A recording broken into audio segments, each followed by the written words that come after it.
Welcome back, fight fans. We are back for another episode of The Real and the Rare. Joining me this afternoon, this evening, is Laurynn, the Iron Butterfly Garcia. She's a combat sports fighter. She's going to be making her professional debut at the Lights Out MMA 26 event. And what better way to kick things off? Actually, your mic is muted, Laurynn. Okay, now we're good. Okay. There we go. I thought I unmuted. You were quiet for a moment, but okay, I fixed it. No, I'm not tech savvy. When the video starts, it mutes the mics, and then it unmutes us. That's probably what you've seen is us being muted by the video. But hey, got it. Okay. It's all good, my friend. We got it all. We got it situated. Let's have some fun and dive into some topics here. First and foremost, I got to ask you, the Iron Butterfly. Where did that nickname come from? Oh my gosh, that's from a boxing coach I had years ago. He was I've actually told the story multiple times. He was obsessed with like Muhammad Ali and the whole dancing around the ring thingy. And he was very anti-MMA, which I thought was funny, but the name has stuck since then. But anyway, so we were in the ring training one day, and he had mentioned something. We were like trying to figure out, or I guess he was just already kind of in the mix of finding a nickname for me. And he came up with the nickname Iron Butterfly, butterfly being a girl and being like a pretty girl in the ring. And then the iron part was just from having some heavy hands hitting in boxing. So hence Iron Butterfly. I'm stumbling today, but that's okay. Oh, I stutter and repeat myself all the time on here, so don't worry about it. We all get overly excited when we're doing something we enjoy and get into things like that. Right? Yeah. My co-host Ben, he does that all the time. He'll repeat something like almost 3 or 4 times before he gets it out because he's so excited about doing these interviews every once in a while. You don't gotta apologize for my friend. We stumble over our words all the time. So Iron Butter, love the nickname obviously, and love the Ali connection there with your boxing coach, and obviously speaking of heavy-handedness, that's another thing. So you're popping the mitts over there when you're working on your boxing. Oh, definitely. Yeah, no, popping is a nice way of putting it, I would say. I mean, all my coaches, they tell me I hit pretty hard, so I think iron fits pretty well into the nickname. Hey, definitely love it. And another thing I got to ask you, I talk to athletes about this all the time, the nickname thing. Is that something that you have to let other people call you something? You can't come up with your own nickname, right? So this is a very mixed topic because I'm old fashioned when it comes to the nicknames. Like if you're going to get a nickname, it should be someone who's given it to you, or like a training partner or coach or someone within the group, right? I know there have been people who give themselves nicknames, and I'm like, okay, cool, but then they don't really live up to the nickname, they just kind of call themselves that. Like you have to really have the nickname because someone else called it. That's my own personal opinion. But do you. Do what makes you feel good. I think you should still have someone else pick your nicknames, though. Listen, I think you're right. I think the self-proclaimed ones don't really stick. It's the ones your coaches, your training partners, hell, even family members would probably have a better insight into calling you something than somebody else. So. Oh, absolutely, for sure. And listen, it's definitely one of at least the way I feel about it. So. Now, when I first looked you up, obviously, I've had Sean Merriman on here in the past. I've had other Lights Out MMA fighters on here in the past. So, was looking at it. Why have you been inactive the last few years? It's I've seen you had a couple canceled fights, but looks like it's almost going to be 2 years since the last time you stepped in there. What was the layoff about? It's really because I've had an issue with opponents. I even after my previous loss back 2 years ago to Jaylene, I was still trying to look for fights. I wasn't upset about the loss. I mean, obviously I was upset about the loss, but I was like still motivated to want to get back in there. And it actually started with the AMI promotions. There was like girls pulling out of fights. The thing is, like, I feel like people maybe either look me up to later or whatever, and they just decide, no, this ain't who we're going to fight. And I'm like, whatever, we can move on from that. And then, yeah, so it's just, people just keep pulling out. I'm not really sure. I've been training, even since that fight, just kind of been in camp mode for those past however long it's been. So I'm ready to get back in there soon, eventually. So it's something that you just touched on, something I see a lot in combat sports, especially when you're in the amateur ranks. You guys sometimes, like, you'll see guys, girls, whoever, you'll go through almost 5-6 different opponents before you get there, and then you actually have an opponent. Like, it's a rough gig. I think it's probably maybe one of the things you're probably gonna be looking forward to as you're getting ready to be making your professional debut, is having some consistency and knowing who you're actually going to be fighting. I mean, granted, like, obviously, some people have other issues going on with the pulling out of fights and stuff, but I will say, especially with girls, for some reason we have, I don't know what it is with us, or at least not us. I don't speak for every girl.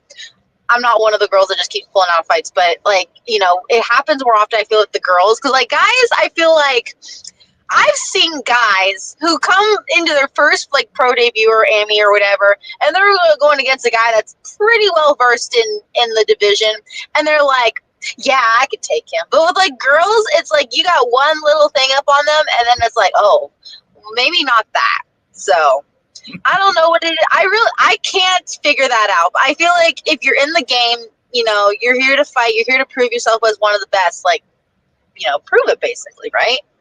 Or at least get in there and at least try to. I also think the thing is you're in one of the last two larger weights that women's have is featherweight, and we don't have enough top quality featherweights. And I think you hit on a point there. They see something like, listen, this girl's got some hands. Can we get, like, somebody else, because, like, people, either coaches, more likely coaches, are just, they don't want to see that matchup. They would rather go against a wrestler or a jiu-jitsu person or something like that. So, and it's funny because, like, even from back when, like, UFC first came about, like, the whole point of mixed martial arts was to see who's got the better martial arts, basically, right? Mm-hmm. And now that everyone's obviously training everything, I think that's where people get so flustered with it, or so holding back off on a lot of things. So things have definitely evolved into the way they are, probably because of that, which would make total sense to me, at least. I don't know, but everyone's got their opinions on that, I'm sure. Oh yeah, I mean, listen, I've seen a lot on the local scenes where it's just, I've seen somebody literally go through 6 different opponents from the time they were announced to be fighting on this event to the time they got to the yeah. I've even had a situation, I was just talking to a guy that I've been interviewing for almost 10 years. Where one of his amateur fights got canceled the day of the fight because he failed the medical because the guy had AIDS. Oh, wow. It's like that. I was like, Lex, that probably has to be the craziest thing I've ever heard. Why a fighter got yanked from a card. That's like, pretty. How do they get to that point where they're still fighting and they have that going on when we're talking in combat sports? So it's just like, that's probably the weirdest thing. I mean, it's just one of those things that it's kind of hard to wrap your head around. I seen a thing this week where we had a female fighter. I think she missed weight by like 20 plus some odd pounds. I heard about that. Yeah, that's crazy. So I don't even know who has been. I mean, listen, I'm not trying to just pinpoint people out, but that's a very big, like, obviously people don't take it seriously when they miss that much weight. It's few and far between where you find true martial artists, true people who actually want to compete in the sport and be professional about things like that. It's hard to find. Like this is what like it doesn't matter where we're going. If we're talking amateurs, when we get to when we you get to the professional ranks, you're still gonna have people that'll be like, I was talking to a bare knuckle guy. He was like had an initial opponent, and then like as soon as they signed the fight contract, he was like, "Hey, can we do X weight?" Like we just signed a contract to fight at 55 or something. Why are we now talking about you wanting to fight 160? Then he got a call. Right. He was like, "Can we do 165?" Like it kept going up and up, and he's just like, the guy's manager, basically, called that one off and found another opponent. He's like, we're not playing the let's have a gentleman's agreement to fight here. We've contracted to fight at this weight. This is the weight we're going to fight at. So it happens all the time in combat sports, unfortunately. It does. Now, speaking of which, what is it that motivated you to get into combat sports? Well, was it boxing? Was it jiu-jitsu? What was the thing that kind of drawn you into the combat sports world? So it kind of just happened, honestly. It wasn't like I went out searching for it. I mean, I started with like Taekwondo when I was a kid. I was 11 when I was in Taekwondo, and then eventually found jiu-jitsu when I was 15. Didn't really know too much about MMA. Like the gym that I currently coach at and train at too, they had an MMA team, and I started kind of watching. At the time, my parents weren't really letting me jump in because it was like a bunch of big dudes punching each other, but it was intriguing.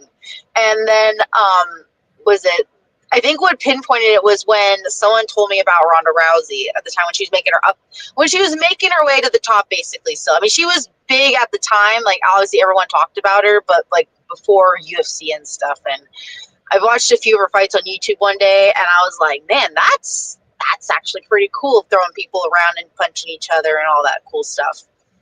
And yeah, so around 16, I told my parents, I was like, I want to do MMA when I get older. And obviously, there was mixed feelings on that topic, especially being a girl. I know my mom was a little hesitant on it, and then Dad's dad, he was like cool about it, but obviously I'm sure he worried in the beginning. But yeah, it was just kind of like one of those things that kind of just fell into my lap. It wasn't like I was out here looking for it. I came across it.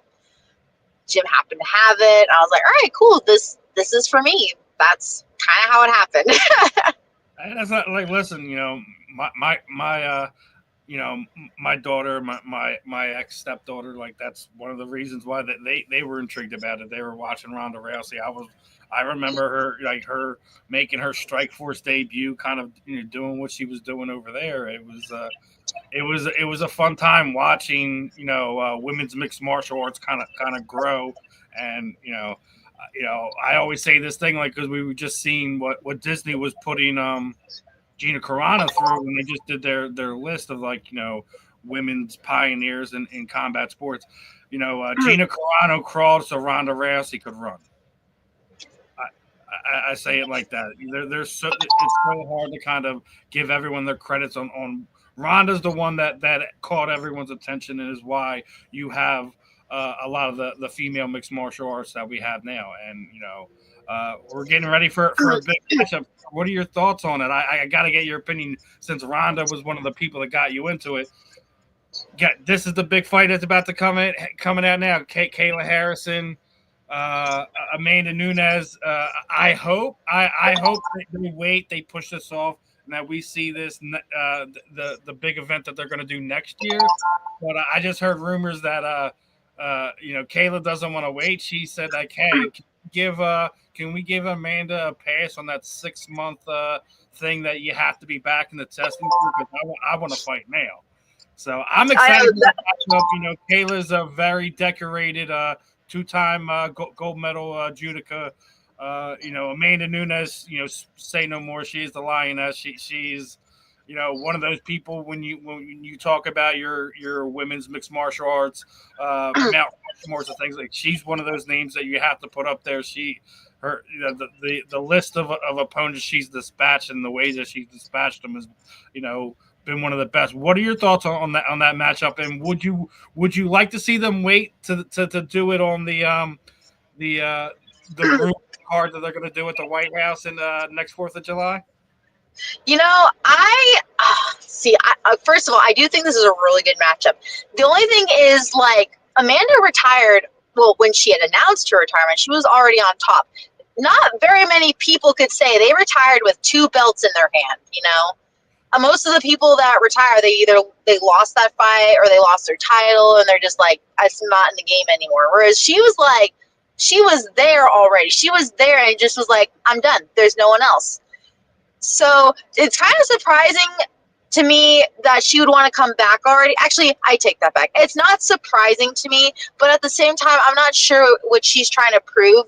She was the best for her time. Kayla Harris is like the new face now, kind of a thing. So I don't know if she's just out here trying to, prove that she's just better than everybody in general or what it is. I do know there's no beef between them, so that's also a really interesting fight when you got like 2 friends basically fighting each other. I would say maybe wait, because obviously I don't know Amanda's lifestyle, but if you gotta wait a while, you gotta get back in the groove of things a little bit. It's been a while, probably since she's fought, and yeah, I think it's good. I do think maybe to wait, keep the anticipation up a little bit, and like kind of wait till the following year. I think that'd be a good move on their part for sure. But who knows? You never know. But I do feel like if the sticking point with the UFC right now is that they want fighters to be in the testing pool for 6 months before they have a fight. She was already previously in the pool, so it's not like they're completely foreign to Amanda. But Kayla has asked, the UFC and the sanctioning body and whatever if we could forego that, because she wants the matchup as soon as possible. So I think my idea of it potentially being on that big card they announced that could potentially be at the White House is probably not going to happen. But it's one of those things where I think it's probably the most exciting fight that we've had in the UFC as far as the women mixed martial arts side of thing in a while. As you said, Amanda went out on top. She did stumble. She did get lost the title for a period of time, but she immediately bounced right back and said, like, hey, this was just a blip on the screen. She got her title back, and like you said, she retired. And you touched on something there too. Like, another thing is, like, in combat sports, it's very rarely do you get to kind of choose when you walk away. 9 times out of 10, the sport retires you, the promoter retires you, etc. You go on this losing streak. There's so many different factors, injury, time. There's so many different things to be able to walk away on your terms. I think is a special thing, and not a lot of fighters get to do that. Mm-hmm. Yeah. But either way, I'm excited about it. Either way, at this point, it's gonna be a good match. Now, my thing is like how it's gonna what their game plan is gonna be for it, because they're both very well skilled on the ground. I mean, Kayla Harrison's a black belt in judo. I think even Amanda's a black belt in judo, maybe even jiu-jitsu now. I can't remember, but their credentials are about equal. Striking wise, they're both just fucking strong, and so it's just one of those like, what's going to be, how is this fight going to go down? Because I have seen people where they're like, you've got 2 grapplers and they're like going to grapple each other, and then for some reason they both end up striking, which is boring. Like, you're not strikers, why are you guys striking? Never made sense to me. So I really hope they play their strong suits when this fight happens. That would be so exciting to see. I would love to see them. I mean, granted, the people down on American Top Team have already seen the both of them roll around with each other and have that matchup. And people tend to forget, that Amanda left America Top Team and kind of started her own gym and went her own little way when it came to that. And Kayla's still there. I remember when they were first trying to put this together, there was rumors that the gym pushed Amanda out, which would be completely ridiculous. And since debunked, but obviously that's what social media is. With you throw a lot of stuff on the wall and see what sticks. But it's one of those things where I agree. I hope we do see them both kind of get on the mat and kind of grapple each other. I mean, granted, it is an MMA fight. Amanda has some highlight reel knockouts in her highlight reel, so it'd be interesting to see. I guess that is the chess match that the fans are going to be looking forward to is if whose grappling game's going to counteract the most, and is Amanda striking still that dynamic, or if Kayla has dynamic striking, because we haven't really seen that big highlight reel knockout from Kayla that we've seen from Amanda. So Right. it's the beauty part of it being mixed martial arts. That's all I'm going to say. Now, and speaking of, the women's side of combat sports, what we've seen over the past few years is great, but I think boxing has kind of re-gone into it now. Obviously, you started with that boxing background, and we're talking about your boxing coach. What were your thoughts on last weekend's big boxing event that they had with on Netflix there with Taylor Serrano and an all female boxing card? How did that make you feel as a female combat sports combatant? I mean, listen, any time that women get to be in the spotlight over any of the guys is great. Nothing taken away from men's MMA. Like they're the reason the sport's here. But like seeing a whole card with just like women, that's to me is really impressive. And because women, we have not to be like, I don't know what the right word would be for this, but like, not to be like one-sided on it, but we have a lot to prove in terms of like what we have to showcase to everyone, basically to the world, is like, women, not being in the same division, like as the guy's skill and like strength level, but we're very technical, and we're very like, we have more to prove sometimes, just because there's very few of us in the sport of boxing or MMA or any combat sport, basically. So something like that, especially on a pro event, I love seeing stuff like that. That's great.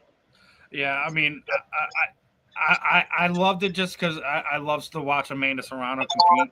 I was fortunate enough when they were shooting that Fight Valley movie over here, and I'm over here in Philly. It was shot in New Jersey. That I was actually able to on set with, when Chris Cyborg was there, when Amanda and her sister Sydney were there for that movie. So I was able to kind of meet her, see them there, kind of it, and then since then just watch her continue to be one of the best fighters in her weight class for the better part last 5, 6, 7 years. So it's one of those weight class or weight classes, because she's got like 7 different titles. I mean when we're going that right. I mean, isn't the self-proclaimed GOAT right now is Miss Chrissy Shields there, who's going to be defending one of her titles in about a week or so? I mean, oh no, definitely for sure. She is definitely top tier in boxing for sure. I think her credentials are phenomenal though. I mean, she has gone from like, I think whatever the lightest was at like 95 or 105 or whatever it was, all the way. She's fought, I believe, 165 at one time. She can do it all. I mean, granted, everyone's also got their queens of the divisions too. Especially Clarissa Shields. She's a powerhouse for sure. Yeah. And speaking of I did bring her up for a reason, because I wanted to get your thoughts on it. Obviously, Layla Ali was part of the broadcast team, and she was asked about Miss Shields, and she basically said for the right dollar amount, and then Chrissy and her team go and put a $15 million blank check out there to Layla Ali. Is that a fight you want to see? Like, obviously, Chrissy's starting to run out of big name opponents. Ali's been out of the game for almost 10 years now. Is that a fight you're interested in seeing? As much as I think Layla Ali is one of the OGs and one of the GOATs, and Clarissa Shields being as skilled as she is, that's not a fight I really want to see. And the reason I say that is because, yes, Layla Ali has been out of the game for, I don't even remember when it was the last time she fought. It's been a long time, probably before whatever it was. But it's again, it kind of comes back to like Amanda Nunes basically retiring and then coming back into the sport. Once you're done, you should be done. Layla Ali, she retired on top, and was done. That was it for her. And Amanda Nunes, she retired on top and took 2 belts with her. I think they could just keep talking their shit and figure something else out, because it would be, Clarissa Shields, obviously she's young and got and all this other stuff, and Layla Ali having the experience, who's to say Layla's even training anymore? I have no idea. Maybe here and there occasionally, but like to compete, that's a whole different animal, and that's something I feel like she'd need a little more time to do so. But again, it's not really one I kind of want to see. I feel like she should stick to being the queen of her era, and let Clarissa Shields kind of just shine in this era now. Now I'm going to pose another one to you, because this person has been begging for this fight for the better part of 2 years now. Would you rather see her fight someone like a Chris Cyborg? That one I could see happening. I could definitely see that one happening. Fighting overweight for literally 2 years now. I think if that one's going to happen, Clarissa would definitely have to give up some weight, because she is definitely a lot heavier than Chris. I mean, Chris is a beast. Like she's a total beast in boxing, MMA, all the stuff. But Clarissa Shields is also very strong, just strictly boxing, and she's also a lot bigger than Chris. So I feel like they got to find the playing field of what weight they're going to fight at. Yeah, let's find a happy medium and get this fight to happen, because, obviously we only probably have a year or two before Chris gets to that point where Amanda was. It's just that there's nothing for her. There's nothing there for her to prove. I would love to see them to do a 2-all fight, even though that Clarissa Shields says she's never going to fight in MMA again because she apparently broke her arm twice or whatever. I would love to see them do a boxing fight first and then follow it up within a year to do an MMA fight right afterwards, to do a 1-for-1 type of thing. That would actually be pretty cool. I could see something like that. That would actually be cool. Although I've seen Clarissa Shields training on Instagram doing MMA, like knees and all that cool stuff. So who says she who's done completely? I don't know. But yeah, definitely would love to see a match between Cyborg and Clarissa Shields. Would be awesome. I mean, that's just my opinion. I mean, I get why you want to do the Ali thing, because she's trying to make sure that she is known to be, as she claims herself, the GOAT, the greatest woman of all time. I get it. We're obsessed with the GOAT talk when it comes to all level of sports, whether we're talking basketball, baseball, football, whatever.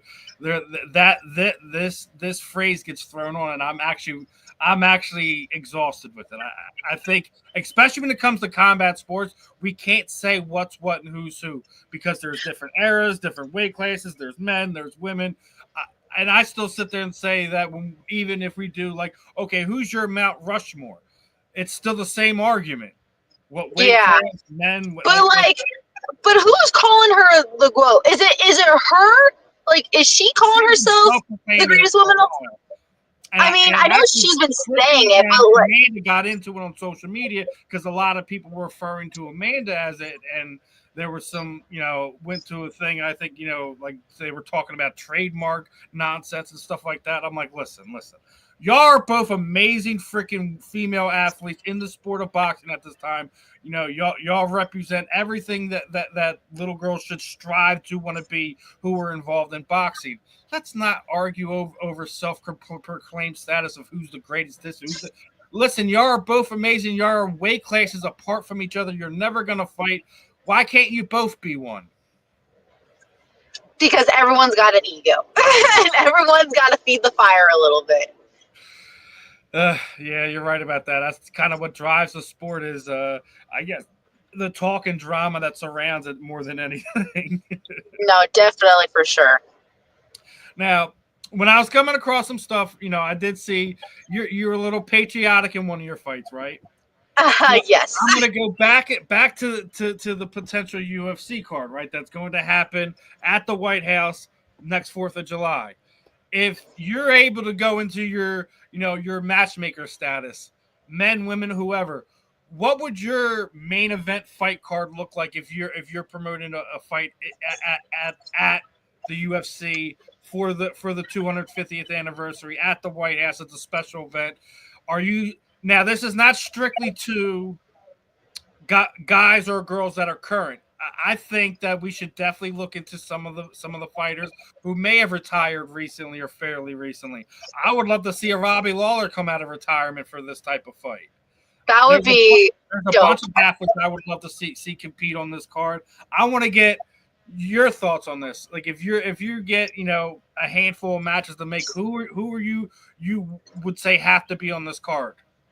Oh man, this is actually never one I've actually thought about. But now that it's brought up, my opinion is anyone in the divisions. I don't have exact matchups because it's gonna be at the White House. We gotta find the guys that are like the patriarch, like Lawler. Who else is it? Weidman, I believe, was another one. Would have been a great one to be on the card. We have to have Michael Bisping just because you have to have it. If we don't have Bisping, it's not a card. If we don't have Bisping, oh my gosh, who else? Oh, there was. I just had it on the top of my head. For female fighters, that one's a back and forth one. Because I do feel like Kayla Harrison needs to be on that one. I feel like that'd be great. Not the Amanda Nunes one though. I feel like whatever she comes, does her fight, whatever. Would you try to convince Ronda Rousey to come out of retirement for one last go around? You know what? Oh, that's right. We are bringing in old fighters out of here, aren't we? Yeah, Ronda Rousey would be a good one. I feel like. Who's another one? Kat Zingano, who's another pioneer. I'm actually friends with her. I love her to death. She'd be a really good one to have on the card. Who else? I actually met Kat at Knucklemania. She was cornering Beck Hyatt for her fight here in Philadelphia. So Kat's definitely an underestimated one there too.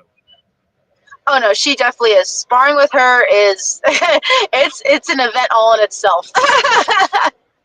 But she's great. I love her. Gosh, I don't know. That's all I can think of off the top of my head. Now, Grant, how would I pair everybody up? That I don't know, but I definitely have to have those people. We don't. That's not a thing that we have to worry about. I'm just saying, like, if you're like, because obviously this is going to be a pay-per-view event. They're not going to be selling tickets as much. Yeah. They've announced that it's going to be comp only, which means obviously everyone who's going to be there is going to have to be extremely vetted to kind of get there to go see this. So it's going to be a pay-per-view. So I'm definitely with letting Conor McGregor be on this one just because, here he goes on to, but I mean, obviously, with what came out this past week and the nonsense that he did, where he's shooting his shot in people's DMs and don't think that people ain't gonna air him out. He has other things to worry about, but I do think like somebody to that level has to be there. John Jones has made it clear that he would like to be in it, and Dana White goes. I was gonna say John Jones and didn't even say it, but yeah, John Jones would be another good one to have on that card for sure.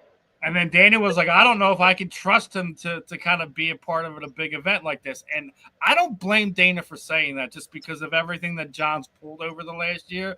But as soon as they announced that there's going to be an event at the White House, all of a sudden he's back in the testing pool. Like, oh, man, here we go again. I mean, Connor's caused a lot of problems in the past, too. I think, wasn't he the one that threw the ladder at, I don't know. Yeah, so who knows? Who knows? I think another one that people don't think just because, he hasn't fought in so long and he's been retired for so long. I would love to see a Brian Stain just because he's a former military member. You gotta have some veterans. You gotta have some veterans on that card for sure. Absolutely. Yeah, you're definitely gonna have some veterans on that card. It's going to be interesting. They obviously have a year to kind of plan this thing out, but I hope it goes off. I hope it goes off without a hitch, and I hope we have some fun matchups. I'm gonna just leave it at that. Let the matchmakers of the UFC pull out their hair to kind of figure out who's who and what's what for that one. Yeah. Now, as we're getting down to it, let's talk about your fight. You're gonna be fighting August 9th, there for the Lights Out promotion. How excited are you for one to be making your debut for somebody like a Sean Merriman who's been putting on events out there on the West Coast, and that being your debut? I'm just happy for one that I have a fight. It's been the longest 2 years ever to get anything going right now, and just being a part of the Lights Out card is extremely exciting. I love the sport, and just any way to be part of it is truly amazing. But obviously, being in the cage is the best. I believe. They always say the best seat in the house. Right? When you're the one fighting, of course. I'm really excited about this matchup, though. Even for the opponent, Carlene's a very, she's in her right. A good fighter, and I think this is going to be a really exciting matchup for sure. I'm looking forward to it. I mean, Sean always puts together a great event. I remember when we were talking over a year ago when they were doing stuff with drones and stuff like that to kind of have special angles, but special videos and stuff like that. So he always brings an interesting wrinkle to things. So I think that's an awesome place to kind of jump in there, get your pro debut in, and have someone like Sean to mix it up with the rest of the night is not bad either. It should be a great event. I'm looking forward to this fight as well as a few other ones on the card. What if you're kind of trying to selling a combat sports fan? What would you tell them that they should expect from this fight? I mean, obviously, you're not the person you were 2 years ago, but both personally, mentally, and as an athlete. But obviously, you're gonna nothing against Miss Chandler there. I'm sure you got 2 years of frustrations to kind of let out once you get in there. What should fans expect with this fight? Do you think this is going to be a true MMA fight? Are you going to trying to showcase your boxing skills, how much you've grown in other areas of MMA? Like, what should fans expect from this fight? Well, I truly feel like my skill level has increased greatly. I have made huge jumps just even within this past year. Um, I'm working with some really great coaches right now, and we've really been game planning for this. And to know what I'm going to do, you just kind of have to come and watch. I'm not. I don't. I don't want to give too much away, but I can tell you for sure it's going to be a really good fight. I won't make it. I will make it entertaining for sure. I have no doubt about that one, my friend.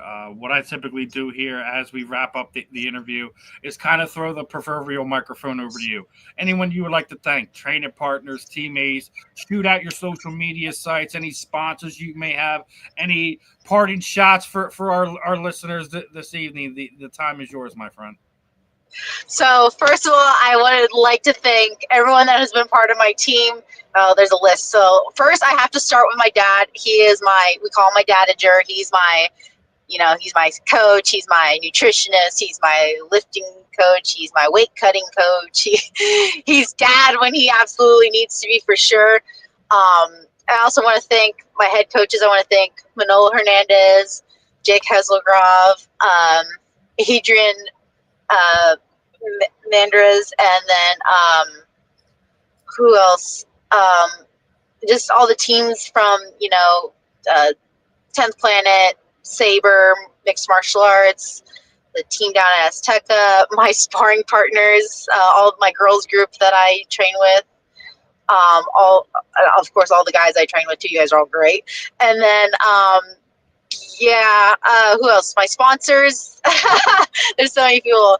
Shout out to my sponsors, Dissertation Soap, Vanda Athletic Gear have been a great help in this camp, sending me stuff. And just to all my friends and family who have been here supporting me since day one. This has been a really long journey, and finally making it to the pro division, I'm super stoked for this journey, and hope you guys all stay with me through it.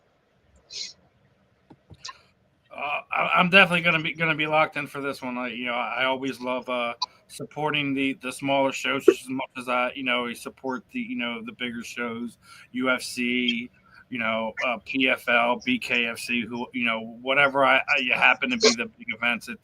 I always support the local shows just as much as I support the bigger ones. So I can't wait for this one. It should be a fun event. As I say to all the athletes, best of skill to you, Laurynn. I hope you're able to kind of put on the performance that you're looking to put on, and do your thing, leave your mark, and let's give them something to remember you by. I appreciate that. Thank you so much. Appreciate your time this evening, this afternoon, and let's do this again sometimes and get you back on here afterwards to talk about a good win, right? Absolutely. All right, Laurynn, appreciate your time, and have a good one, my friend. Thank you. You too. All right, everyone. That was Laurynn Garcia, the Iron Butterfly. Make sure you guys are locked in for her fight August 9th. That's going to be for Lights Out MMA. I believe it's 26. And it's always a fun one catching up with, athletes of all forms. It doesn't matter if they're the top of the card main event fighters to fighters like Laurynn, to even to some of the people who are your first few fights of the night. I love talking to everyone. Love getting to know a little bit about all these athletes. It's one of the fun things I get to do here as we're doing these interviews. But that should put a wrap on this episode for this one. Don't move too far away. In about 15 minutes or so, I'll be back on here talking to BKFC fighter Eric Lozano, who's going to be a part of the BKFC Fight Night it's July 25th here in Philadelphia next weekend. So other than that, my friends, appreciate you tuning in. Don't go too far.